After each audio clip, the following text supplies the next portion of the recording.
Azərbaycan təhsilinin səviyyəsinə gəldikdə isə bunu təhsilin istənilən pilləsi açıq şəkildə göstərir.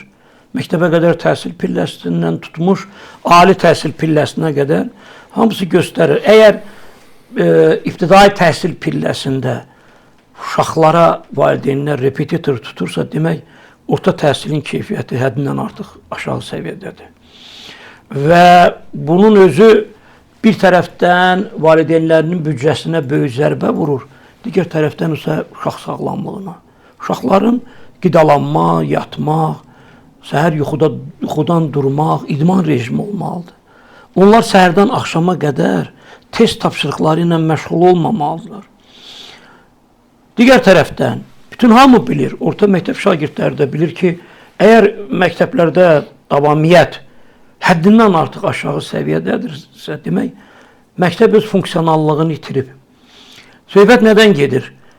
Lap sinif məktəb sisteminin formalaşmasından, Kamenskinin məktəb ideyasından, indiyə qədər bu böyük bir dəyərin üzərinə, məktəb bir dəyərin üzərinə bir neçə funksiya qoyulub. Bu funksiyanı dövlət də qoyub, cəmiyyət də qoyub, fərd də qoyub. Uşaqlara fənlər üzrə zəruri biliklərin verilməsi, ondan öncə tərbiyə verilməsi və bir də uşaqların fiziki hazırlığının gücləndirilməsi. Yaxşı, bu tərbiyə faktoru sıradan çıxıb. Əgər uşaq məktəbdə yoxdursa, demək, müəllim bunu tərbiyə eləmir. Doğru. Fiziki hazırlıq uşaq məktəbdə yoxdursa və idman meydançaları bərbad vəziyyətdədirsə, uşaqlar idman forması ilə idman meydançalarına çıxır. Bütün məktəblərdə idman qurğuları quraşdırılıb, idman zalları tikilib. Nə o fikri səsləndirirsiniz ki, bərbad vəziyyətdədir? Məktəblərimi saxlayıb, qoruyub saxlaya bilmirlər bu idman zallarını, idman meydançalarını? Yəni, yaxşı infrastruktur olan məktəblər var, laboratoriyalar da var. Amma orada uşaqlar gəlib laboratoriya işi ilə məşğul olmurlar. İdman zalları boşdur, laboratoriyalar boşdur, başqa məsələdir. Və eyni zamanda dövlət lazım olan hər şeyi yaradır. Amma o məktəbin rəhbərliyi onu bacarmırsa, amma bayırda da açıq havada yerləşən idman meydançalarını görürsünüzmü? Basketbol şitlərini görürsünüzmü? Dövlətin yaratdığını da qoruyub saxlaya bilmirlər. Darmadağın dağıdıblar. Tamamilə. Çünki bilirsiniz, bu repetitorluq və test məktəbi çox belə bir aciz vəziyyətə salıb ki, nəticə itibarilə bu da ümumilikdə təhsilin qarşısına qoyulan vəzifələri və məqsədlərin yerinə yetirilməsinə ümidləri söndürür. Baxın, vəziyyət bundan ibarətdir. Və digər tərəfdən isə bu bizim yerli qiymətləndirmə ola bilər. Digər tərəfdən isə bizim şagirdlərin beynəlxalq bilik yarışlarındakı nəticələri aşağı səviyyədədir. Aşağı səviyyədədir. Bilirsiniz, dövlət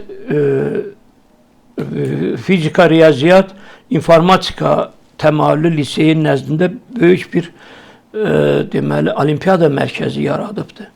Olimpiyada mərkəzindən milyonlarla manat vəsait ayrılır. Amma nəticə yoxdur.